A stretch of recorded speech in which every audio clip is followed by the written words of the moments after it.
karagatan ng Eastern Samar, may mga nakitang palutang-lutang na tila parte ng eroplano. Saan kaya ang mga ito nanggaling? Lumilipad daw ang isipan ng mangingisdang si Mang Bonifacio habang nasa laot nito lang nakaraang linggo nung bigla siyang may napansing palutang-lutang sa dagat ng Anuron sa Eastern Samar. Ano kaya ang dapat kong gawin ito? Hihilahin ko to dun sa beach. Nung nilapitan niya ito, laking gulat na ang kanyang nakita parang malaking parte ng isang eroplano. Mag-isa niya itong hinila sa pampang. May haba itong 16 feet at lapad na 13 feet. May wires sa loob at maliit na bintana at tumitimbang ng 250 to 300 kilos. Yari ito sa aluminum. Kaya kung kikiluhin daw, pwedeng maibenta ng 50 to 100,000 pesos. Pinabala ko, hindi pagbinta. Baka hanapin yung sa may-ari, saan bansa ng galing yan. At tingin ko, bago pa talaga. Yung mga matutulis na bagay, wala pang kalawang. Paghimas ko, nandyan pa yung mga langis, madulas pa. Ang mga residente, samut-sari ang haka-haka. Parang ano nga yan, sunog. Sumabog yata yung eroplano. Marami daw yun doon sa Pasipiko, nakalutang. Hindi lang na kinuha kasi sobrang laki. Hindi kaya ng maliliit na bangka. Kwento naman ni Juvimar, bisperas bago nakita ni Mang Bonifacio ang tila parte ng isang aircraft. Nung gabi na yon, napakalakas ng ng ulan sa hangin, kala mo bagyo eh. Sa kinabukasan naman, naghahanap kami ng beach na mapapagirintang kasi magbe-birthday nga yung anak kong babae. May nakita akong parang debris. Sanay akong sumakay sa airplane kasi dating akong OFW. Hindi ako magkakamali aircraft or airplane. Manong, wag mo munang i-scrap yan. Pipicturean natin taka ipopost natin sa Facebook. Baka sumabog na airplane or may nadisgrasya. Baka naman makatulong tayo sa paghahanap ng solusyon dito. Mabilis na lumipad ang balita tungkol sa parte di umano ng eroplano.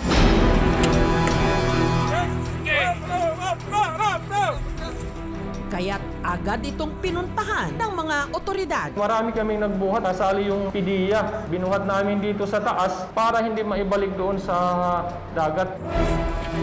Ilinagay namin doon, kinordon ko na yung area para wala nang mga tao na makakalapit doon.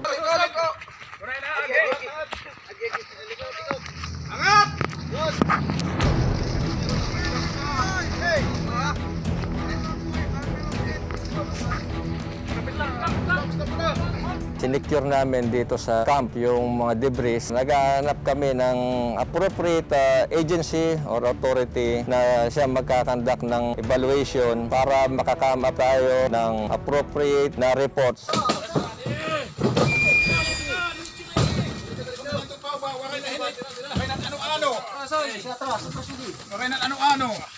Diretso na ini. Okay, idudusok tangad to, susugaron tangad ito. Mag-slide. Posible ito, tinira ito ng missiles. Dahil yung impact niya sa pagsabog, hindi naman palabas, papasok naman sa loob. Pero hindi pa man natutukoy kung sa eroplano nga ba ito nanggaling. Meron pang isa pang parte na natagpuan din sa kalapit na bayan ng Mercedes sa Giwan sa Eastern Samar.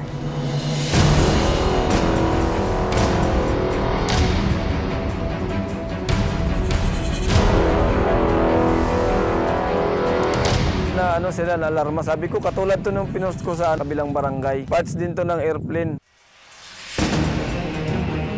Napansin nila rito ang mga nakasulat na Chinese characters. Kung galing naman ng China, ba't namang sumabog naman ito? Siguro nag-crash yun, kaya yun sumabog 54 years. Ngayon lang ito nangyari. Nito lang nakaraang linggo sa karagatan ng Anuron sa Eastern Samar ang tila malaking parte ng isang eroplano. Posible ito, tinira ito ng missiles. Tinira ata ng missile. Sinicure namin dito sa camp yung mga debris. Pero hindi pa man natutunton kung saan ito nanggaling. May natagpuan na namang tila parte rin ng eroplano sa bayan ng Giwan, dito pa rin sa Eastern Samar, na mukhang parte naman ng makina ng eroplano. May bigat itong 300 to 400 kilos. Ang nakita po namin doon, may estimated na size na 4 feet by 21 feet na carbon type debris. Yun po ay may sunog din. Mga 10 tao naman ang magbubuhat. Sunog, sumabog yata yung eroplano. Nadiskubre nila rito ang mga nakasulat na Chinese characters. Kung galing naman ng China, ba't namang sumabog naman ito? Siguro nag-crash yun, kaya yun sumabog.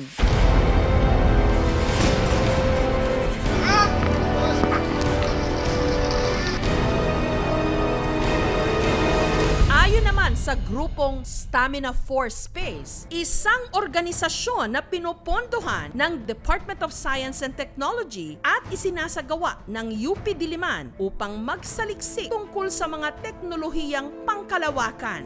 Malaki nga ang posibilidad na ang dalawang tila parte ng eroplano na nakita sa Eastern Samar nagmula raw sa isang rocket ship ng China, ang Long March 5 rocket.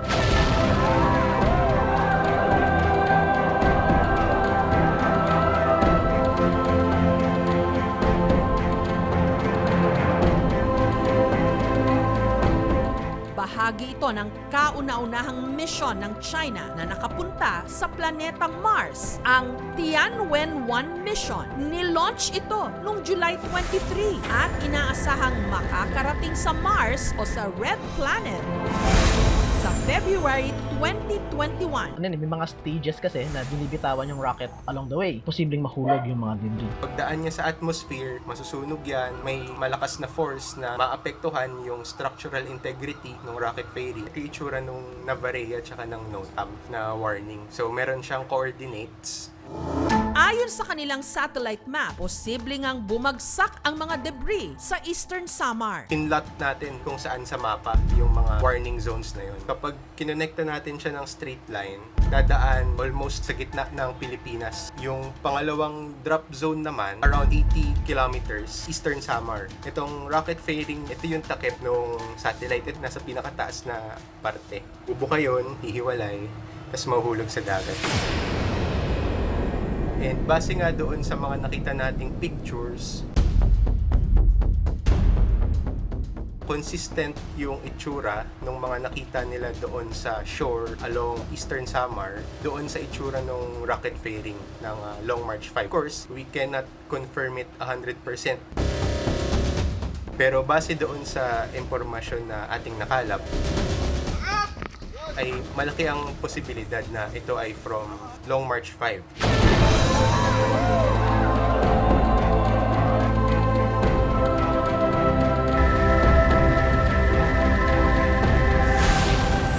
Wala rin daw dapat ikabahala ang mga taga-Eastern Samar dahil normal itong nangyayari tuwing may ilo-launch na rocket sa kalawakan. Lahat ng launches ay papuntang dagat. Ang dahilan po niyan is dahil nga meron tayong tinatanggal talaga na parts ng rocket at gusto natin sa dagat siya bumagsak. Hanggat tama na science and engineering, perfectly done, safe yan kasi ang target pa natin yan is sa dagat babagsak. Pag-aari pa rin siya ng China, pero nonetheless, it's still a very important part of history, lalo na sa space technology.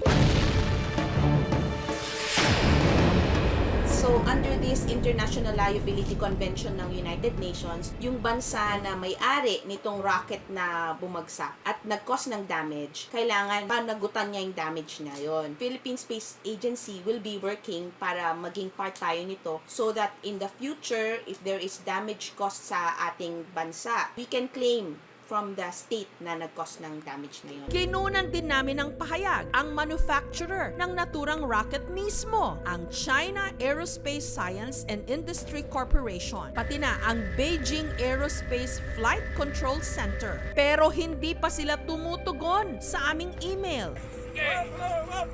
Pag mga ganyan sitwasyon na may mga reported suspected na mga air parts part, metal debris, yung ating pong mga accident investigator team, dinidispatch ho yan immediately at pinapupunta ho ron sa site. Unfortunately this time, naka-MECQ tayo kaya wala pong commercial flight na manggagaling from Manila patungong Samar.